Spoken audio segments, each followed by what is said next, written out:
Hello there everybody, welcome to my review for Inkbound. In this video I want to talk about what's good about this game, what's bad about this game, and if it's fundamentally one game that I would recommend or not. So first off, let's talk about what Inkbound actually is. Inkbound is a classical roguelite deck builder game. It features combat that is based around, well, I call it a MOBA turn-based combat system, which means you have free action while moving, and you have to lock in your turns turn-based, and the enemy goes on turn-based just like you. This is a very interesting mixture, as it brings a pretty dynamic gameplay while maintaining a manageable experience. It is also, like I said, on the deck builder side, which means you get to augment your skills, you collect items that make you stronger. These items can be crushed to be transformed into set bonuses, and you also get to draft 2 extra skills to complement your skill tree. There's a couple of classes that you can pick from, and I strongly think that there will be more about that. The new skills that you can draft come from one generalistic pool that is the same for all of the classes, so there is something in the box for everybody: utility, attack skills, and lots of things in between. It's a drafty game, and it is also a node-based game. That means we get to select where we will walk next, and these decisions will bring us to new rewards, and then on so on and so forth. I think we all know what I'm talking about ever since we've been playing or seeing Slay the Spire. This system has been proven to be a pretty good one time and time again, and this game makes pretty good use of it. So far, so clear. I think everybody should now have pretty much an impression about what the game is all about. I want to talk about the bad things first, because, you know, I like to have the bad things out of the way before we talk about the good things. So, first of all, I really gotta say, the diversity of builds is not high enough for my taste.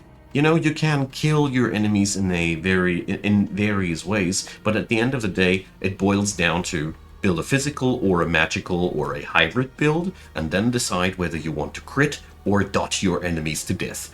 These are pretty much the fundamentals. There is also a way of tanking your enemies to death via spiky damage. That means if they attack you, they reflect damage back. But yeah, that's it. That's pretty much the most creative ways of killing your enemies, and that's where the game let me... I was feeling like I was left a little bit low on that end.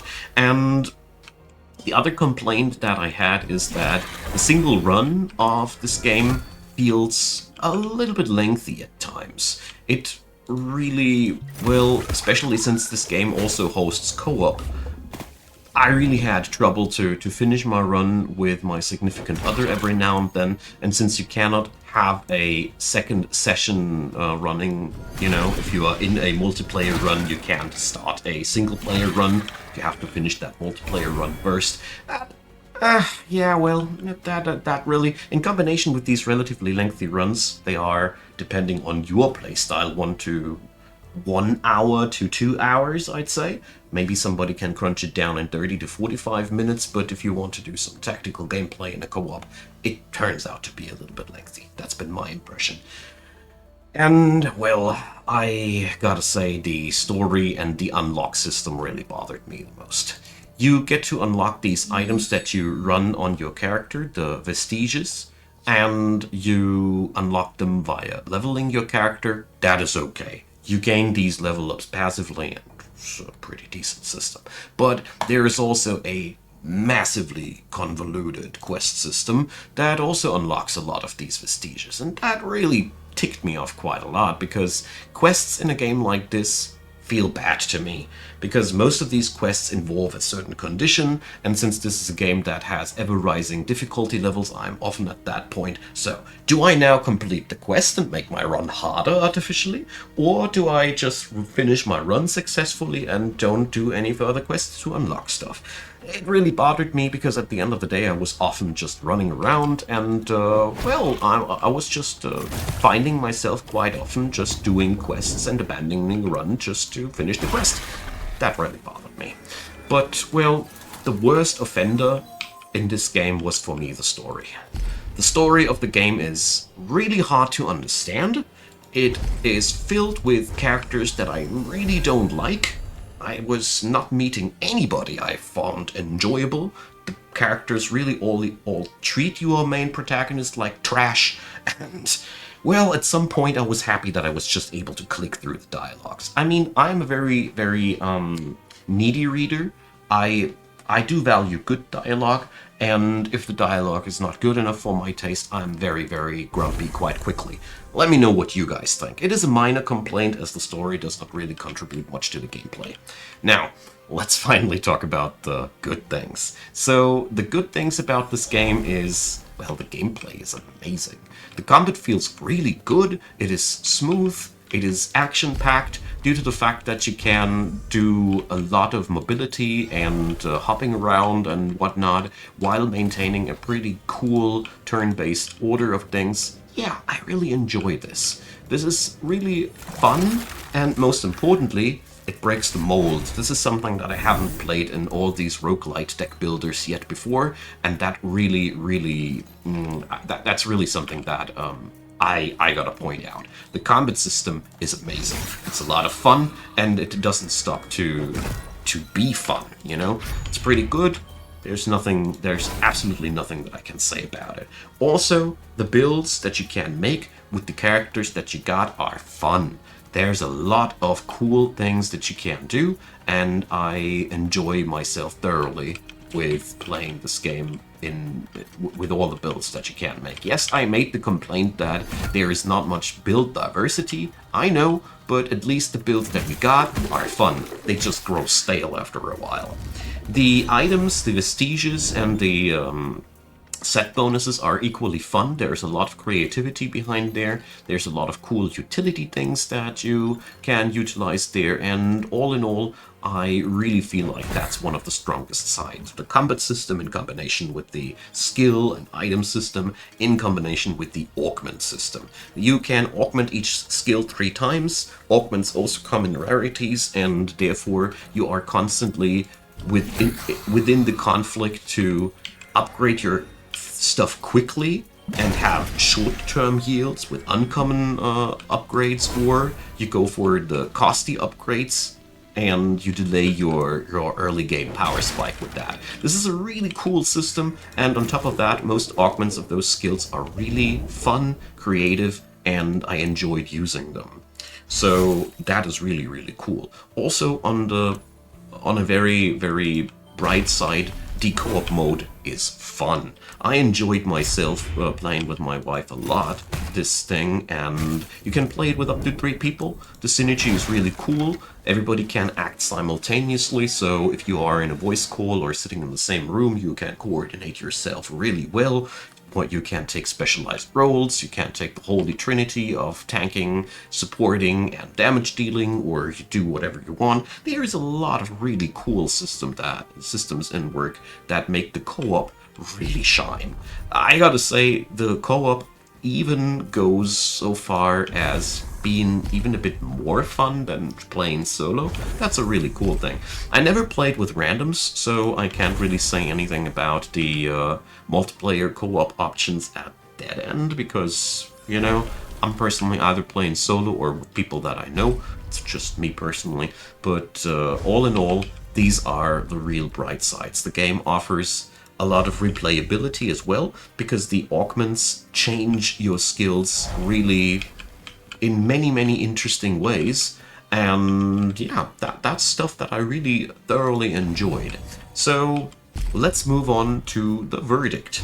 So the gameplay of Inkbound is excellent, and I personally see this as its strongest side. The classic roguelite node-based experience here is done really well. I mean, these guys made Monster Train after all, and Monster Train was an excellent game. So there's really a lot that deserves all the praise. The combat is not only well made, The challenges are also fun. The enemies develop over the difficulty levels with new skills. There are a couple of things that are really interesting, puzzling challenges, and yeah, the combat is where this game truly, truly shines. But yeah, the story. I really hate the story, okay? This is one of those things where I really don't know why this is supposed to be a cool thing, but maybe that is a very subjective thing, I gotta say. I mean, I guess a lot of people probably enjoyed that. I don't know. I didn't. The unlock system is the other offender that really ticks me off, as, well, I am an old school roguelike player. If the world would be ticking to my personal favorites, we'd be just playing games where we have everything unlocked right from the get-go. Give me all the options. Give me all the options at once. I love tinkering with that. I don't know why games nowadays artificially procrastinate the length of the content in general by spoon feeding me the content, but that's just the roguelite experience nowadays that I personally always despised. But this game adds to this standard roguelite experience, which can be really good. Hades, for example, showed me the way that it's not always bad. They added this horrible questing system on top of that, and I gotta say, some of these quests are really atrocious. Want to know why? There's, for example, one quest line which blocks an entire vestige slot. That's not all. It does not only block the vestige slot, it also is a detrimental item, and it grows more detrimental the more you go down the quest line, and you don't have to carry this thing for only one quest, for only one run. You have to carry it over several runs, and it grows to be more annoying, and that's just one of them quests. And one of the quests, more or less, after turning in my quest reward, the quest giver told my character to just throw himself right behind the item that I was ought to toss into a well. And I gotta say, yeah, these things, they really annoyed me, and they watered down a otherwise really excellent gameplay experience. I don't know, maybe I'm just personally inclined to not like that, but whatever. It's just my personal gripe with the game, and my biggest gripe, as you might have already noticed. So, what's left to say? I personally think Inkbound is an excellent game in the roguelite deck builder genre, as the gameplay itself is excellent. I mean, I surely have now formulated a lot of things that I didn't like about the game, but I end up playing it again and again because the gameplay is just amazing. But that's, for me personally, something that is outweighing a lot of the things. And therefore, well, if the gameplay is good, then I can as well just click through the dialogues that I don't like. So that all being said, I just ruined my run by talking too much over it, I think. And that pretty much sums up my my review of the game. It is really cool if you like this kind of genre, but if you come for a really cool story experience or those, not my best recommendation. If you're looking for something that re-innovates the genre, also not so much my recommendation, because it really is very classic, but in a good way. It just provides really fun deck building with the unique MOBA turn-based combat, and I must say, I personally deem it as one of the best deck builder combat games that you can multiplayer these days, as it works excellent, the multiplayer is fun, it's a cool experience, I enjoyed it, and all in all, I like Inkbound. It just has a few shortcomings here and there. So, thanks for watching, you all, and toss me your comments down below. Let me know what you think. Do you like the story? Am I just misunderstanding things? I don't know. Let me know what you guys think, and consider leaving a thumbs up, consider subscribing, and thanks for watching, you all. There's a couple of links in the description box that I want to point towards to. There's Discord, there's Twitch, and if there's any other game that you'd like me to review like this, just let me know in the comment section. Big thanks to all the supporters of Icon Gaming, and a big thanks to you for watching this game to the very end. Video, not game. Video. See you there. Bye-bye.